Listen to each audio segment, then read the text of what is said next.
지난주까지 우리는 이 세상에서 온전하게 살기가 참 어렵다는 얘기를 했습니다. 그 슬라이드 있어요? 이거 다 기억나시죠? 이제 우리 이거는 인간적으로 우리 이제 이거는 외우진 못해도 친숙하긴 하셔야 돼요.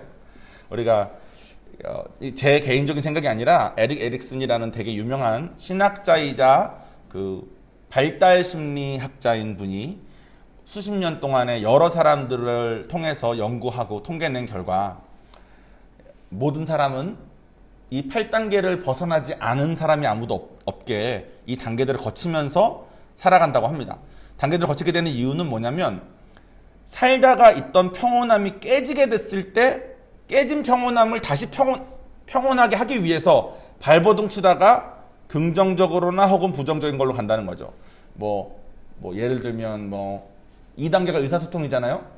1단계까지는 나의 의사를 명확하게 표현하고 상대방의 의사를 명확하게 듣는 거 없이 그냥 배고프면 울고 졸리면 울면 엄마가 닦여주고 먹여주던 삶을 사는 평온한 삶을 살다가 이젠 내가 말을 좀 해야 돼.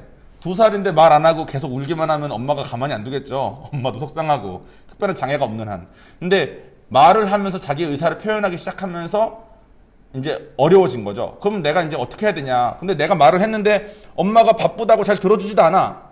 집에 오면 엄마가 밖에서 힘들었다고 밖에 오면 엄마 아빠 둘 다 맞벌이시니까 바로 주무셔야 돼. 그러면 나는 말하고 싶은데 말할 대상이 없으면 점점 의심 쪽으로 간다는 겁니다.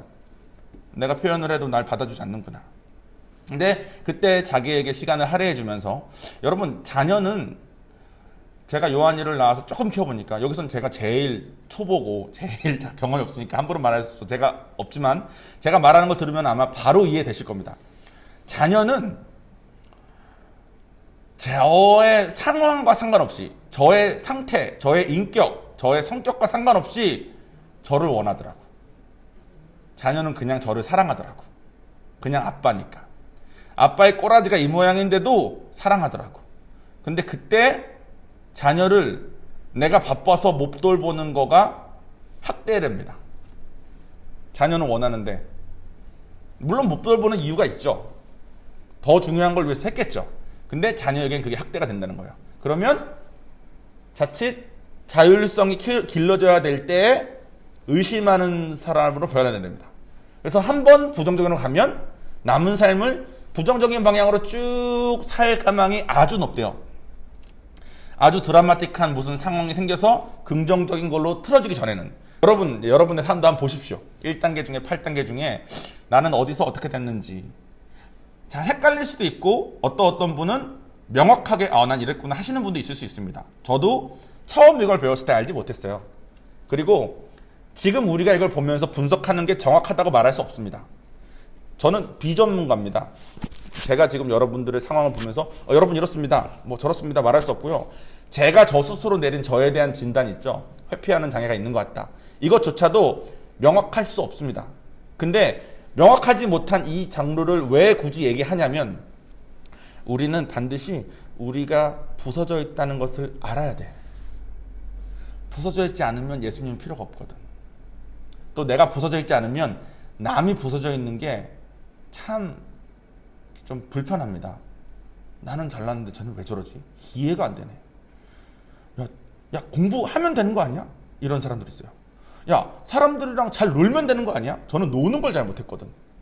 난 노는 게 재미가 없는데 야 왜 이렇게 외롭게 혼자 있어? 그러니까 서로가 서로의 상처가 뭔지 모르고 서로가 서로의 장애가 뭔지 모르는 상태로 자기 기준만 가지고 자기 잘하는 것을 남이 못하면 판단할 수밖에 없는 삶을 다들 살고 있는 것 같아요. 그러니까 이 세상이 참 지옥 같습니다. 거기서 나오려면 남은 바꿀 수 없지만 일단 내가 나를 봐야 돼. 내가 나를 봐야지만 하나님한테도 의지할 수 있고 남에게도 남을 이해하는 데도 도움이 될 수 있습니다. 제가 오늘 전해야 될 내용이 많으니까 말이 너무 빠르고 말이 너무 많네요. 그죠? 제가 부서짐이 생기는 이유로 자신이 바랬던 삶과 당신의 실제의 삶이 괴리가 있을 때 부서짐이 시작된다는 말씀을 드렸습니다.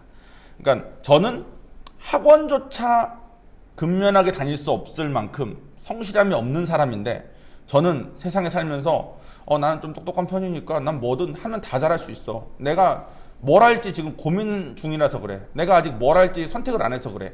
이 생각으로 10대 후반부터 20대 한 중반까지 그냥 한 7, 8년 그냥 시간 보냈습니다. 뭘 할지 모르는 상태로. 근데 막상 해보니까 나는 할 수 있는 능력이 없는 사람인데 열심히 해야지 되지 않습니까? 근데 열심히 하는 게 안 되는 사람인데 그거를 인정 못하고, 그러니까 저의 실제 삶은 학원조차 열심히 못 다니는 사람인데 내가 생각했던 나의 삶은 나는 뭐 하기만 하면 다 잘할 수 있는 사람인데 안 하고 있어, 이렇게 착각하고 있었다 그랬잖아요. 그 괴리가 나는 이런 사람인데 왜 이렇지 하는 이런 마음들이 열등감을 자꾸 회피하고 싶고 침체되게 하고 이런 식으로 저를 주도했다는 겁니다. 여러분들의 삶은 어떻습니까? 여러분들이 생각하는 삶과 실제의 삶의 괴리가 좀 있나요? 나는 이렇게 살아. 나는 이런 남편 만나고 이런 직장 가졌고 나는 이런 아내 만났고 뭐 이렇게 어떤 부모 밑에 자라서 이렇게 했으니까 나는 이렇게 살아야 된다고 생각을 하는 게 있는데 실제의 삶에서는 그게 아니고 뭔가 조금 아니고 이런 것들이 혹시 있습니까? 그런 것이 있다면 아마 여러분 마음속에 장애가 조금씩 생겼을 가능성이 많습니다. 자, 배우 같은 성격 장애 볼까요? 좀 화려한 외모에 자기주장도 좀 강하고 허영심이 좀 많은 타입이랍니다. 연예인들이 이런 사람들이 되게 많더라고요. 그리고 이분들은 자기 자신의 존재감이 남들이 나를 어떻게 봐주는지에 많이 영향을 받아. 그러니까 되게 매력적인데 깊은 관계를 맺기는 좀 어려워. 이 사람의 목적이 내가 아니라 나로부터의 인정이니까. 예전에 박진영이 이런 말 한 적 있어요. 박진영이 막 야한 가사 많이 쓰고 옷도 좀 야하게 많이 입고 나오는데 어떤 여자분이 자기한테 클럽에서 와가지고 박진영한테 이렇게 말했대요. 저는 당신이랑 똑같은 사람이에요 하면서 이렇게 성적인 얘기를 막 하더래. 박진영이 너무 싫었다는 거야.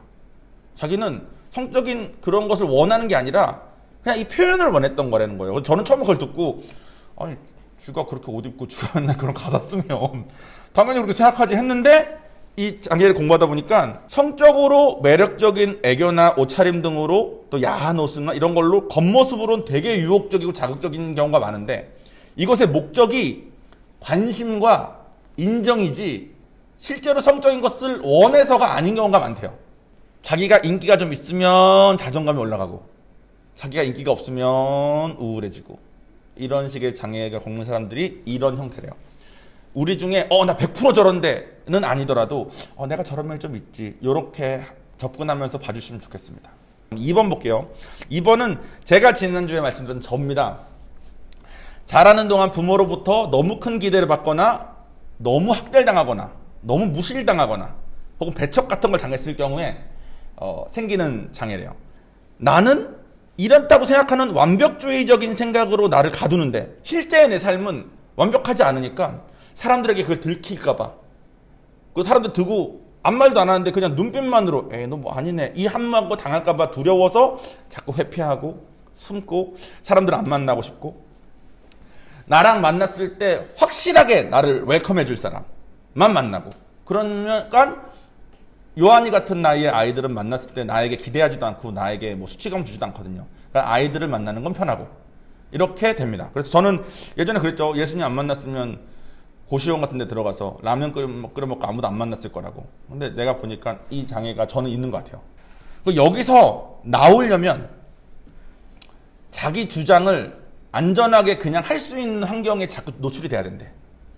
근데 워낙 열등감이 많고 워낙 자기 의견에 대한 좀 움츠려듦이 많으니까 무슨 말을 하건 비판 없이 받아주는 사람이 있어서 안전함을 느끼면 된대요. 그런 사람은 하나님밖에 없죠. 그래서 제가 성령 받아서 여기서 나온 것 같아. 하나님한테는 무슨 말을 해도 되니까. 하나님은 내가 뭐 어떤 꼴이어도 상관없이 다 받아주시니까. 그러니까 내가 성령을 받지 않았으면 제가 지금 어떻게 살았을지를 생각해 봤을 때 이랬던 것 같습니다. 3번은 자기애적 성격장애입니다. 저희 와이프가 자기애적 성격장애가 많은데 무조건 사람들이 자기를 칭찬해 줄 것 같고 어딜 가나 다 날 좋아했기 때문에 어딜 갔는데 나에게 무관심한 사람이 있으면 이상하고 저 사람 왜 나 안 좋아해? 진짜 이끈 거 아닙니까? 누가 날 좋아한다는 것은 그 사람과 이렇게 관계를 맺고 친해지고 이렇게 알아가면서 이렇게 세워지는 건데 어딜 가나 다 자기를 좋아해주고 어딜 가나 다 자기한테 보고 그러니까 저희 와이프는 이런 말 해요. 당신이랑 결혼하기 전에는 내가 어딜 가나 모든 남자들이 자기를 이렇게 신경 쓰는 눈빛 때문에 너무 불편했는데 결혼한 다음부터는 이제 당신의 외모 때문에 그게 좀 없다. 그게 너무 편하다 그러는 거예요. 난 처음에 저는 어딜 가도 사람들이 저렇게 힐끗힐끗 쳐다보지 않으니까 저는 처음에 또 이렇게 공감이 안 됐는데 자기의 성격 장애가 있으니까 그게 너무 당연하고 주변에서 잘해주는 게 너무 당연하고 그러니까 다른 사람들의 희생에 무감각해집니다. 뭘 도와줘도 너무 당연하게 받아. 그러니까 제가 신혼 초에 좀 힘들었어요. 내가 뭘 해줘도 이 사람은 만족을 안 해. 약간 당연한 거. 나는 태어나서 그 누구에게도 이런 걸 해본 적이 없는 사람인데 그러니까 이 사람에게 이거를 해주는 거가 엄청 노력인데 이 사람 입장에서는 너무 당연하니까 내가 막 힘들더라고요. 다음 주에 각 성격장애들이 우리가 만나서 부부를 이뤄서 살지 않습니까? 이 성격장애, 이 성격장애 이렇게 만나서 부부 이뤘을 때 어떻게 되고 이런 거에 대한 내용을 할 거예요. 여러분들도 자기가 어떤 장애인지 생각해보고 또 집에 가서 부부끼리는 한번 물어보십시오. 당신은 이런 장애냐 저런 장애냐. 어쨌든 이 장애가 있는 사람은 사람을 깊게 가까이 사귀는 것보다는 멋진 사람들 속에 어울리는 걸 좋아한답니다. 잘난 자기처럼 조금 예쁜 애들끼리 같이 모여 있는 걸 좋아하고 이런 거 이렇대요. 어쨌든 그래서 예술이나 운동, 학문 이런 데 되게 탁월한 전문 직업인들이 되게 많답니다. 의존적인 성격 장애. 이런 사람 어떤 사람이냐면 되게 순종적이래요, 일단. 근데 순종적인데 주변에서 야, 너 이거 해. 야, 이게 좋은 것 같아. 이렇게 누가 해주기 전에는 스스로 결정하는 게 참 어렵답니다. 여러분 그런 사람 기억나십니까? 식당에 뭐 먹으러 가서 자기가 뭐 먹을지도 남한테 물어보고 결정하는 사람들이 있어요. 나 뭐 먹을까? 뭐가 좋을까? 이렇게 말하고. 저는 우성이가 뭐 먹을지도 제가 결정합니다. 저는 의존적인 건 전혀 없는 사람인 거죠. 저는 제 문제가 있는 건데 실제로 이런 사람들이 있어요. 그래가지고 자기가 리드하는 건 너무 불편하고 남이 자기를 잘 리드해주면 너무 좋고 그래서 신뢰할 수 없는 배우자를 의존형 인격장애 때문에 오랜 동안 견디는 사람도 있답니다. 이게 있으면. 그러니까 이 남편이랑은 도저히 못 살 것 같은데 그렇게 막 맞으면서도 그 남편은 못 헤어지는 거야. 의존적인 그 성격장애가 있어서 애초에 그 사람과의 관계가 이렇게 되게 왜곡된 거죠. 그래서 자기가 자기 자신 혼자 있으면 불안하고 자기가 자기 자신의 삶을 스스로 돌봐야 될 때, 스스로 결정해야 될 때는 정말 말도 안 되는 되게 비현실적인 두려움을 막 엄청 느끼게 된대요. 이런 사람들은. 미국 유학생, 한국 유학생들 중에 부모님이 미국 유학 가서 누굴 만났어. 결혼하려고 그랬는데 한국에 계신 부모님이 반대해가지고 자살하는 사람들 가끔 소식 들어본 적 있죠. 뭐 부모의 결혼 반대로 자살했다. 이런 말 들린 데 있습니다. 그게 한국적인 정서로는 그런 사람 있지. 뭐 이해가 됩니다. 근데 미국에서는 그냥 100% 그 사람은 의존적 성격장애가 심했던 사람으로 분류한대요. 그 말은 뭐냐면 우리 문화에서는 의존적 성격장애가 너무 많아서 익숙한 거야. 한국의 문화가 자녀를 낳으면 미국은 18살 이후로 독립해야 되는데 한국은 40살이건 뭐 50살이건 부모님이 어떻게든 도와주고 싶어 하지 않습니까?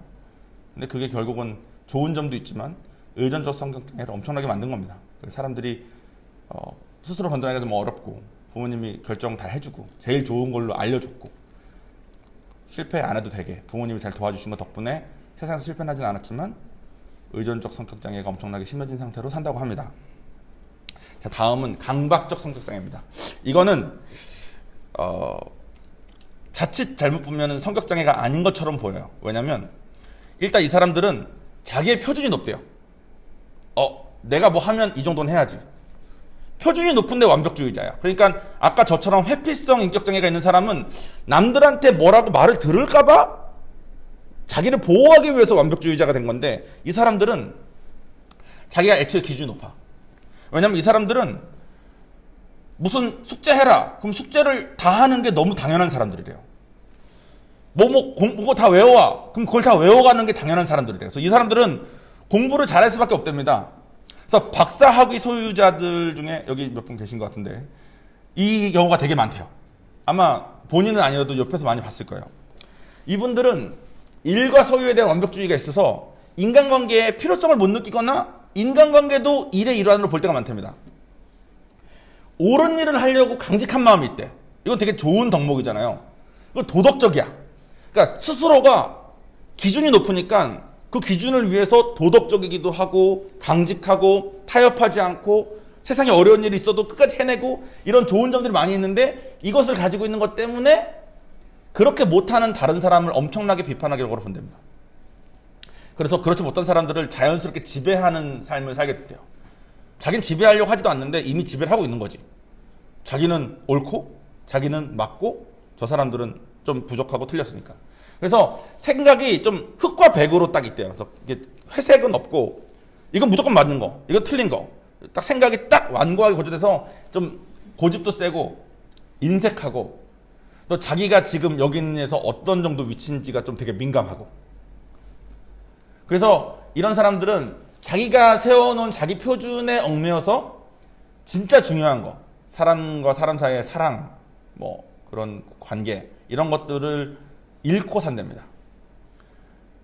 근데 이런 사람들이 성공한 사람들이 많아요. 이렇게 살면 잘 사니까. 근데 실제로는 이것이 장애의 모습인 거죠. 왜냐면 이 사람들은 되게 외롭습니다. 주변에 사람이 있기가 좀 어렵거든요. 이 사람은 잘났고 잘하고 있지만 그 사람 주변에 있으면 자꾸 판단당하고 자꾸 비교되고. 6번은 어렸을 때부터 부모님한테 버림당한 경우에 아무도 날 돌봐주지 않는구나 이런 생각을 한 경우랍니다. 그래서 자기가 자기를 지키기 위해서 되게 전투적으로 변한대요. 근데 그냥 겉에서만 보면은 자신감이 넘치는 멋진 사람이야. 근데 고집도 세고 모욕이나 상처받는 거 용서도 잘 못하고 버림받는 거에 대한 불신이 있으니까 다른 사람들이 나한테 조금만 뭘 하면 의심하고 화내고 그리고 사소한 일로 소송을 남발한답니다. 자기가 자기를 지켜야 되니까. 이런 거의 대표적인 예가 어떤 사람이냐면 여러분 학교 다닐 때 별거 아닌 일인데 학생들 막 쥐잡듯이 잡던 선생님들 기억나십니까? 그분들이 이 장애가 있으신 분들입니다. 이게 좀 확장되면 정신분열증까지 가서 제가 아는 분은 성가대를 쓸 때 항상 가방을 끼고 성가대에 섰대요. 가방을 놓고 성가대에 서야지 가방을 끼고 섰대요. 왜냐면 자기 가방을 누가 가져갈 것만 같아가지고. 그게 이거가 확장된 사람이 그렇게 된답니다. 다음은 분열질적인 건데 이거는 이제 저는 이런 사람을 알고 있고 그 사람을 좀 전도하고 있는데 참 어렵습니다. 왜냐면 이 사람은 이제 가까운 관계를 바라지 않아요. 그러니까 내가 다가가도 내가 다가오는 것을 좋아하지 않아. 기본적으로 상당히 온순합니다. 옆에서 보면 참 온순하고 참 좋은 사람인데 저에 대한 뭐 따뜻한 감정도 못 느끼겠고 그냥 이 사람 자체가 그냥 온순한 거지 저와 함께 그걸 따뜻함을 나누고 이런 게 별로 없어요. 이성교제의 욕구도 별로 없습니다. 그래서 홀로 이렇게 오래 사는 사람이 많고 다른 사람이 칭찬해줘도 별로 관심 없고 비판을 해도 별로 관심 없습니다. 그냥 자기 외로 사는 거예요. 그래서 정서적으로 되게 차가운데 이런 성격의 사람들이 수학이나 천문학 같은 거에 되게 열심히 경우가 많답니다. 이런 분들은 교회 나오게 하기가 좀 어렵습니다. 그래서 교회에 많이 없어요. 그래서 전도하고 있는데 저는 이분 들 때까지 하려고요. 마지막 경계선 인적 장애입니다. 태어나서 한 3세 사이에 정신적인 실망을 받은 사람. 그러니까 태어났는데 엄마가 아기를 피하면 그 아기한테 쉽게 생길 수 있는 증상이랍니다. 근데 자기 자신에 대한 불안정한 이미지가 있어서 통제력이 좀 없대요. 그래가지고 돈을 막 쓰거나 성적으로 막 문란하게 가는데 별 그게 없거나 도박을 막 하거나 과식을 막 하거나 이런 식으로 그냥 간답니다. 가기 쉽답니다. 근데 본인이 왜 그런지 잘 이렇게 감지가 안 되는 거죠. 감정 변화도 심해서 항상 옆에 있으면 언제 이 사람하고 싸울지 모르겠는 느낌이 좀 있는 거야. 이 사람은 좀 근데 이 사람이 한번 나랑 잘 사귀면 목숨을 내줄 것처럼 나한테 너무 잘해. 근데 아주 사소한 걸로 원수가 될 수 있는 사람이에요. 이 사람, 왜냐면 이 사람한테는 주변 사람이 다 좋은 사람 아니면 나쁜 사람으로 나눠져 있거든. 그러니까 자기 입장에서 좋은 사람은 자기 목숨까지 다 내줄 만큼 다 좋은데 자기 입장에서 나쁜 사람은 이 사람 원수인 거예요. 왜냐면 자기가 태어났을 때 그 1단계죠. 우리가 8단계 중에서 1단계. 1단계에서 망가져서 믿음이 없어서 그렇습니다. 세상에 대한 그 어떤 믿음도 못 가진 사람이 돼버린 거예요. 이 사람은 모든 거가 다 무너지는 거죠. 사람과 관계에 있어서. 그래서 거절감을 극도로 두려워해서 이 사람들은 어떻게 하냐면 우리한테, 그러니까 저한테 버림받을 것 같은 느낌이 들면 먼저 떠나버립니다. 혹은 먼저 저를 버려버려요. 제가 전도하다가 혹은 섬기다가 이 경험을 많이 당했습니다. 처음에 만났을 때 내가 전도하려고 해서 좀 잘해주면 이 사람이 나한테 더 잘해줘. 그러니까 내가 전도하는 건지 이 사람이 나 전도하는 건지 모르겠네. 막 다 꺼내줘. 막 다 주다가 하나님을 전하다 보면 이제 이 사람의 단점도 얘기하게 되고 나의 단점도 얘기하고 이게 되지 않습니까? 그러다가 이 사람이 난 이해하지 못하겠는 어떤 한 부분에서 뭐야 이 사람 나한테 이렇게 왜 이렇게까지 하지? 한번 어떤 생각이 딱 꽂히면 이 사람하고는 끝 이렇게 돼버려요. 그럼 나는 아니 이게 아닌데 처음에는 이제는 그런 경험이 좀 쌓이니까 이분이 혹시 이런 장애가 있을 수도 있겠다. 그러면 이분은 이렇게 안아줘야 되겠다. 이렇게 해서 확 더 끌어안는 쪽으로 계속 다 가다 보면 나중에는 다시 좋은 사람으로 되는 경우도 있지만 저는 처음에는 좀 되게 당황했었습니다. 그리고 이분들이 뭘 많이 하냐면 자기의 분노를 표시하는 방법으로 또 주변 사람을 그걸 겁주는 거죠. 하는 방법으로 나 자살할 거야. 이런 걸 많이 한대요. 근데 그게 신용이 아니라 실제로 한답니다. 목적은 나 너 때문에 화났어. 나 죽을 거야. 근데 이 사람의 목적은 죽는 게 아니라 상대방에게 겁주는 건데 자살 시도를 실제로 하니까 실제로 자살하는 경우가 되게 많답니다. 이 사람들은 주변에서 계속 불편하지만 주변에서 계속 잘 끌어안고 잘 해줘야 되는 사람들이에요. 이 사람들은 교회에 많이 옵니다. 이 사람들은 교회가 필요해요. 근데 교회에 와서 문제를 엄청 일으킵니다. 맨날 싸우고 저 사람하고 싸웠다 그러고 얘랑 싸웠다 그러고 저 예전에 섬겼던 그룹에도 있었는데 맨날 싸웠어요. 저랑도 맨날 싸우고 내가 한 번은 불러다 놓고 난 정말 도와주고 싶은데 무슨 말만 하면 나한테 뭐라 그러니까 내가 말을 못하겠다. 어떻게 해야 되냐 막 이렇게 물어봤어요. 본인도 말해. 자기도 이게 잘 안 된다고 그런 거 안 한다고. 근데 주변에 사람들이 그래서 좀 잘해주다가 다 떠난다고. 자, 8가지입니다. 여러분 8가지만 했는데 우리 원래 설교해야 되는 시간이 다 갔어요. 앞으로 한 15분 더 해야 되는데 괜찮습니까? 정리는 해야 되겠죠, 그죠? 자, 8가지 다 했어요.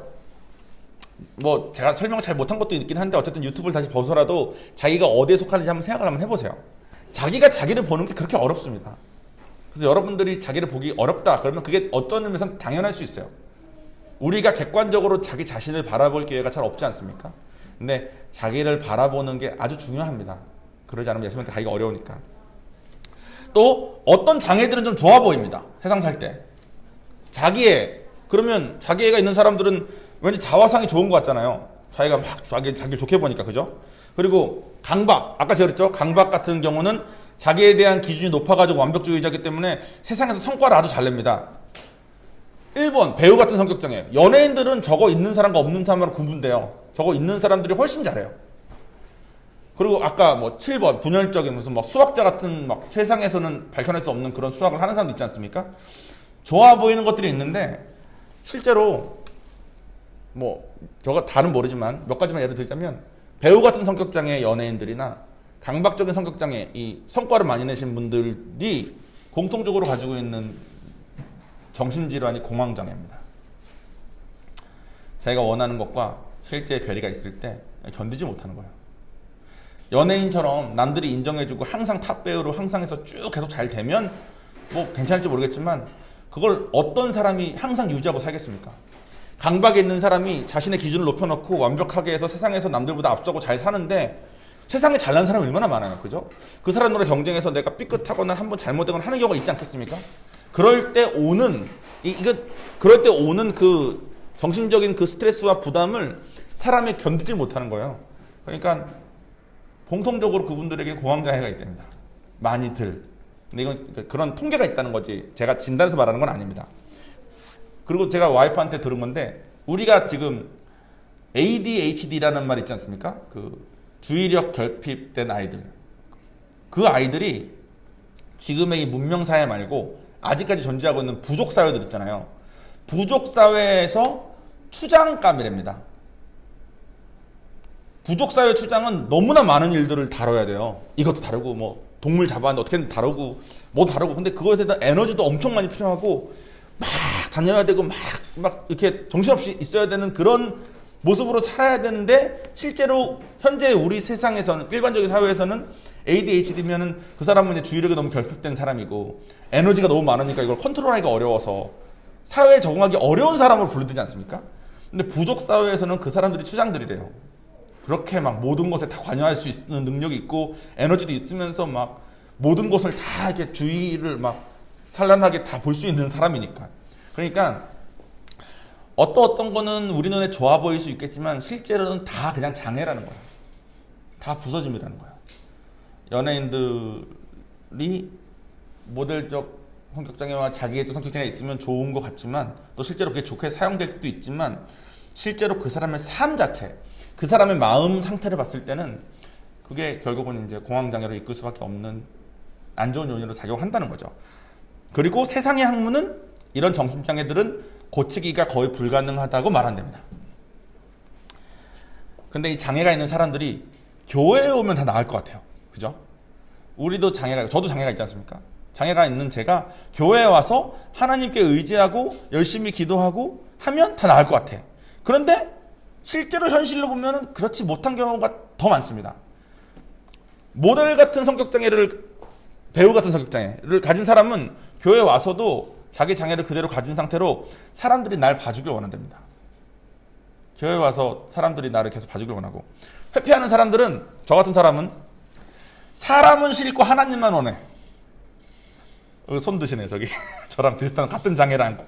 이 장애의 유전이 저기서 좀 온 것 같아 내가 봤을 때. 같이 극복해야죠 이제 하나님 안에서. 자기 애는, 우리 와이프는 하나님이 자기가 원하는 대로 안 해줘서 항상 힘들답니다.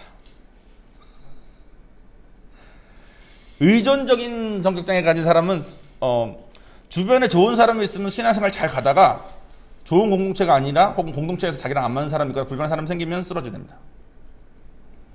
감각적인 성격장애가 있는 사람은 설교 저렇게 하면 안 되지, 찬양 저렇게 하면 안 되지, 이걸 견딜 수가 없대. 실제로 그게 맞는 얘기예요. 설교자가 하는 결점들이 그분들 눈에는 보이는 거야. 그분들 기준이 높으니까. 근데 그것 때문에 은혜 받기가 너무 어려워지는 거죠. 편집증적 성격장애가 있는 사람은 사사건건 다 넘어져야 돼. 다 걸고 넘어져야 돼. 그러니까 그 사람은 교회 생활하면서 공동체를 이루고 가기가 참 어렵습니다. 아까 제가 말한 것처럼 분열형은 교회 나오기 자체가 참 어렵습니다. 그리고 경계, 아까 경계성 이적 장애는 아까 제가 말씀드렸죠. 교회가 필요해서 많이들 오시지만 쉽게 배신감 느끼고 쉽게 화가 나가지고 그렇게 맨날 싸웁니다. 그래서 제가 지금 말씀드린 교회에서의 인격장애들 어떻게 되는지를 들어봤을 때 그런 사람들 기억나시죠? 여러분은 어떤 사람인 것 같아요? 여기까지 들었을 때도 하나도 없어요 혹시? 이제는 조금씩 있으시죠? 내가 저런 게 조금 있나? 저런 게 있나? 이렇게 진단하라는 게 아니라 내가 저런 게 있을 수도 있겠다라고 생각까지만 하라고 하는 겁니다. 이런 게 있는 사람이 하나님 안에서 치유가 가능합니다. 오늘 하고 싶은 얘기가 그 얘기예요. 본문 같이 읽겠습니다. 고린도후서 5장 17절입니다. 제가 읽을게요. 그런즉 누구든지 그리스도 안에 있으면 새로운 피조물이라. 이전 것은 지나갔으니 보라 새 것이 되었도다. 이 말씀은 우리가 하나님의 자녀가 됐다는 뜻입니다. 예전에는 세상에 속한 사탄의 종이었는데 이제는 우리가 하나님의 자녀가 됐다는 뜻이에요. 우리의 신분이 아예 바뀐 거죠. 그래서 우리가 이제 아예 새 것이 되었다는 뜻입니다. 정신적인 이 모든 장애들은 관계가 깨져서 일어나는 거래요. 다.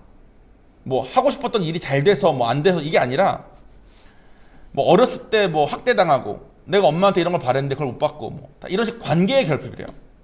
그래서 관계가 결핍되거나 관계가 과잉되거나 너무 큰 기대를 받거나 너무 큰 뭐 학대를 당하거나 어쨌든 사람과의 관계가 온전하지 못해서 생기는 게 장애들이 됩니다. 그리고 이런 장애가 있는 우리가 세상에서 사탄의 종으로 살면서 장애 가지고 살다가 하나님의 자녀가 됐다는 건 무슨 말이냐면 세상에는 한 번도 그 누구와도 온전한 관계를 못 맺고 장애가 있는 사람들끼리 이렇게 악하다고 살고 있다가 처음으로 내가 무슨 말이든 다 할 수 있는 존재, 내가 어떤 모습이어도 나를 용납해 줄 수 있는 존재, 내가 어떤 고통이 있어도 나보다 더한 고통을 경험해 봤기 때문에 나를 이해해 줄 수 있는 존재를 만난다는 뜻이에요. 그게 하나님과의 우리와의 관계랍니다. 그게 성경에서 말하는 새로운 피조물이라는 거예요.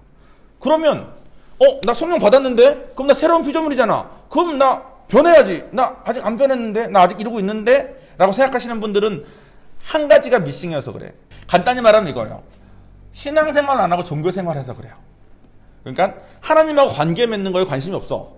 제가 그랬잖아요. 이 장애들이 하나님과의 관계를 통해서 새로운 피조물에서 회복될 수 있는 이유는 내가 모든 것을 말할 수 있고 나의 모든 걸 용납해 주시는 이분의 관계가 세워져서 그런데 우리는 하나님과의 관계를 맺기보다는 헌금 열심히 하고 기도 열심히 하고 예배 안 빠지는 거가 더 중요한 것처럼 가져오습니다. 그러니까 제가 항상 1대1로 누구 만날 기회 있으면 항상 거의 처음 묻는 게 그거예요. 하나님과 요즘 관계가 어떠냐고. 제가 말하는 관계는 이겁니다. 하나님 감정에 관심이 좀 있으시냐. 근데 보통 우리가 관심이 없어요. 아까 찬양하면서도 나의 가장 큰 소망은 주님과 동행하는 거 아니잖아요. 주님한테 관심이 없어. 주님이 나와의 관계를 위해서 무엇을 희생했는지 배웠지만 지금 내 삶에 더 중요한 게 항상 있는 삶을 살고 있어요. 그래서 이게 안 되는 거예요. 우리는 유전적인 이유로, 그러니까 부모님, 아까 우리 엄마 회피적인 장애가 제가 태어나면서도 기질을 가지고 있는데 우리 엄마가 회피하는 모습을 보면서 저희가 자랐으니까 저도 회피하는 모습이 익숙합니다. 그러니까 이게 제가 가진 유전, 제가 받은 교육, 제가 처했던 환경들 때문에 저의 장애가 있는 상태로 계속 가고 있어요. 세상에선 이걸 고치는 게 불가능하대. 그러니까 이것을 완화시키고 뭐 어떻게든 덜 악화되는 방법으로 이렇게 살아요. 그죠? 근데 우리는, 그러니까 그 사람들, 세상에 있는 사람들에게는 이 장애가 그 사람의 삶에 방해가 된다는 것이 맞습니다. 그러니까 그 핑계가 있는 거죠. 근데 우리는 핑계할 수 없어. 왜냐면 예수님은 이걸 다 뛰어넘는 능력자시거든요.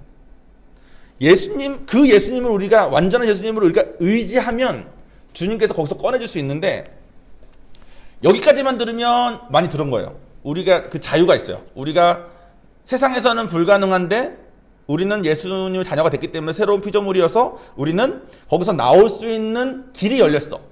근데 여기까지만 알면 그러면 내가 이제 뭐 종교적 직감에 따라서 내가 이제 기도 열심히 하고 헌금 열심히 하고 뭐 예배 열심히 드리면 하나님이 날 빼주겠네? 이렇게 생각한다고. 근데 그게 아니라는 거예요.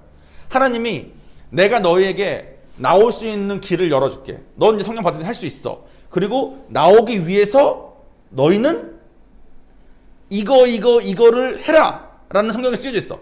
대부분은 용서와 사랑이에요. 용서해라. 너 용서할 수 없지? 근데 용서의 발을 띄면 내가 도와줄게. 네 아내, 네 몸처럼 사랑해라. 도저히 못하겠는데요. 내가 당한 게 있어서 안 되겠는데요.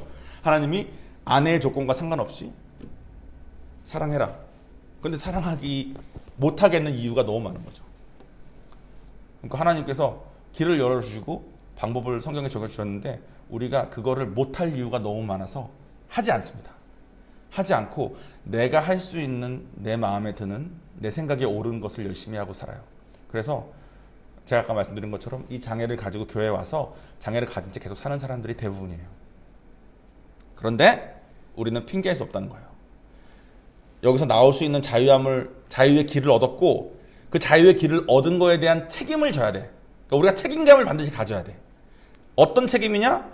이제 나의 목자 대신 주님의 방법대로 내가 따르는 책임을 내가 져야 되는 거예요. 내가 그걸 따를 때 주님께서 역사하신다는 거야. 이 길을 따르면 축복하고 이 길을 따르면 저주한다. 성경에 다 나와 있는 게 그거잖아요. 우리 당연히 못하겠죠. 근데 해보라는 거야. 어떻게 하시는지 성령님께서. 하나님을 만난 다음에도 자유를 누리지 않고 책임을 하지 않고 자유만 누리고 있으면 사이코패스, 소시오패스라는 말 들어봤습니까? 사이코패스나 소시오패스가 병이 아니랍니다.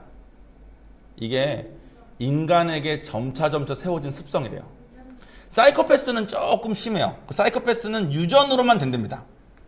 그러니까 부모가 망가졌고 근데 이 부모는 사이코패스까지는 아니었어. 근데 그 사람이 자녀를 낳고 이런 장애들의 모습에 유전자 기질을 주고 그런 모습을 보여주고 살다가 얘가 사이코패스는 아니었어. 걔가 또 자녀를 낳고 이게 한 몇 대에 걸쳐서 반복되다가 태어난 애가 완전 극단적 자기중심의 애가 태어날 수 있다는 거예요. 근데 이렇게 되면 얘는 남과 교감도 어렵고 예를 들면 이렇답니다. 응급실에 와서 얘가 손이 좀 찢어졌어. 근데 응급실에 왔는데 옆에 저 사람은 죽어가고 있어. 그래서 의사들이 다 죽어가고 있는 애를 막 살릴 때 큰 소리로 짜증내면서 나 이거 왜 안 꼬매냐고 난리치는 거. 이게 가능하답니다. 이 사람 죽어가고 있는데 난 지금 손 찢어져서 꼬매기만 하면 되는 거면 보통 사람이면은 저 사람 어떡하지 하면서 이거 꼬매진 건 아무것도 아니니까 기다리지 않겠습니까? 사이코패스는 그게 안 된대요. 그리고 여중생 살인사건을 한 연쇄살인범이 알고 보니까 사이코패스였어. 진단 결과. 근데 그 사람한테 지금 뭐가 제일 힘드세요? 라고 물어봤더니 감옥에서 한 말이 지금이 벚꽃 시즌이잖아요. 벚꽃 못 보고 여기 갇혀있는 게 참 힘드네요. 그러더래요. 연쇄살인한 그 사람들에 대한 미안함, 유가족에 대한 마음 이런 거를 못 느끼는 거야. 그리고 이 사람들이 연쇄살인까지 가는 이유가 뭐냐면 그 극단적인 자극을 원한대요. 왜냐면 일반적인 자극으로, 인문학적인 이런 자극으로는 뭐 느껴지는 게 별로 없대요. 그래가지고 살인할 때 그 잔인한 그 피 떨어지는 소리, 이 사람이 지르는 비명, 막 그 잔인한 모습, 그런 것들 정도는 돼야 나한테 자극이 있는 거예요. 뭘 느끼는 거죠. 그래서 막상 그걸 봤을 때는 좀 괴롭대요. 나중 되면 또 보고 싶대. 왜냐면 그런 거 레벨이 아니고는 자기한테 별로 뭐 기쁨을 주는 것도 없고 자극 주는 게 없는 거죠. 이런 거가 몇 대에 걸쳐서 나올 수 있다는 겁니다. 우리가 책임지지 않고 자유만 가지고 살면. 지금 우리는 사이코패스는 없는 것 같아요. 근데 우리가 가진 장애를 유산으로 우리 자녀에게 주면 지금 우리 자녀는 알지 몰라도 걔의 자녀에 나올 수 있다는 거죠. 더 무서운 건 소시오패스입니다. 한 가지 더 볼까요? 이거는 어떤 상황에서건 나올 수 있는 거래요. 부모가 방임했을 경우 주로 나오는데 소시오패스는 이렇답니다. 아마 들어보시면 이런 사람 많이 봤을 거예요. 목적을 위해서는 수단과 방법을 안 가려. 소시오패스는. 용건 없이는 사람 만날 필요가 없어. 내가 필요할 땐 되게 잘해주다가 필요 없을 때는 차갑게 돼요. 근데 보통 연구 결과 이런 사람들이 다 똑똑하답니다. 그래가지고 이 사람들이 자기의 이미지 관리는 또 되게 잘한대. 요즘 한국에 엄청나게 나온답니다. 지금 한국에 100명당 4명이래. 4%. 엄청 많은 거죠. 지금 한국에 4%니까 우리 중에 한 명 있을 수도 있습니다. 근데 제가 솔직히 고백하면 예수 만나기 전에 제가 소시오패스 이게 100이라면 한 80까지 갔던 것 같아요. 근데 저는 요한이가 그냥 제가 하나님 안 만난 상태로 나서 키웠으면 소시오패스가 전달됐을 확률이 거의 100%라고 생각할 만큼 제가 얼마나 생각했는지를 압니다. 근데 요한이는 여기서는 피한 것 같아. 그 유산을 끄는 거죠. 뭐 나쁘게 말하면 저주를 제 대에서 끄는 거죠. 저에게 있었던 소시오패스적인 기질을 요한이가 태어났을 때 그런 기질들이 좀 보이더라고. 사람이 자기한테 말 걸면 화를 내요. 내가 그걸 보자마자 느껴지는 거야. 아, 얘가 날 닮았구나. 내가 유전으로 이걸 줬구나. 근데 교육과 환경으로 얘는 나올 수 있게 도와주고 싶다. 그게 제가 전하고자 하는 믿음의 유산입니다. 여러분, 자유 좋죠. 주님 만나면 새로운 피조물입니다. 그래서 우리에게 자유의 길이 열렸어요. 근데 자유를 좋아하기만 하고 책임을 지지 않으면, 즉 하나님 시킨 대로 살지 않으면 우리가 세상과 특별히 다르지 않게 마음은 극단까지는 가지 않을 수 있을 것 같아요. 성령님 덕분에. 근데 특별히 나아지는 거 없이 장애 앓고 그냥 살다가 소시오패스적인 거 자녀한테 물려주다가 천국 갈 가망이 많습니다. 솔직히 저는 많이 본 것 같아요. 이제 저는 사람들 섬기면서 각 사람들의 자녀, 그 사람들의 삶 이런 걸 많이 보면서 이게 진짜 무서운 거더라고요. 근데 여러분들에게 뭐 다른 사람의 삶까지는 몰라도 여러분 본인의 삶에서 여러분에게 가지고 있는 유산을 물려줄 때 자녀에게 좋은 걸 물려줄 수 있다는 그런 욕심이 생겼으면 좋겠고, 그러기 위해선 자유의 책임을 꼭 다하셨으면 좋겠습니다. 네, 기도하겠습니다.